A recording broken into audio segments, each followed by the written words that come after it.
What's up everyone? My name is Melanie and in today's Cinema 4D quick tip, we're going to learn how to add sound to your Cinema 4D files. Okay, so the first thing you need to do when you get into Cinema 4D is add a layer to add the sound onto. So this could be any layer. Depending on what you're doing, you may want to add it to an object like a cube, but typically using a null is the easiest way. So let's add a null and we'll just call this sound. Now, the second step is to get this null into the animation timeline. So to access your animation timeline, you can go up here to Window, Timeline, or you can also hit the hotkey, which is Shift F3, to get your timeline to pop up. Once we have the timeline over, we need to get our sound onto the timeline. So it won't show up on this timeline unless it has animation on it. So one way to get it up there is to just add a keyframe to one of the properties. And to add a keyframe, you just hit one of these little circles. It doesn't matter which property you add a keyframe onto because we're not actually animating anything.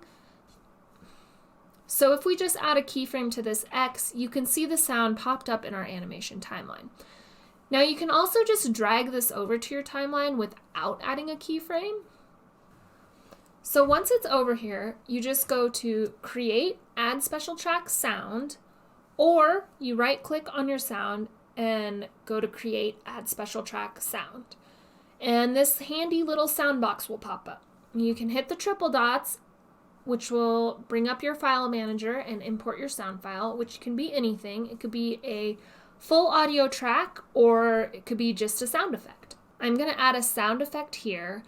And you can see it auto names your sound to the file name, and we can rename it here to just shorten it.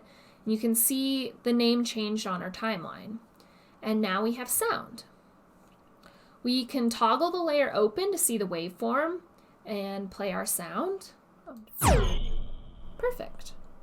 Now, we can also move the sound forward or backwards if we don't want it to start at frame 0 by using this start time doodad over here.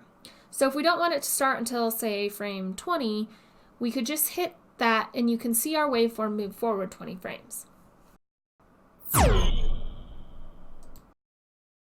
So that's the main way you would add sound in Cinema 4D. Now, I quick want to touch on a second way to add sound, which is to use the MoGraph effector. You add a track much in the same way, and it plays starting at frame 0.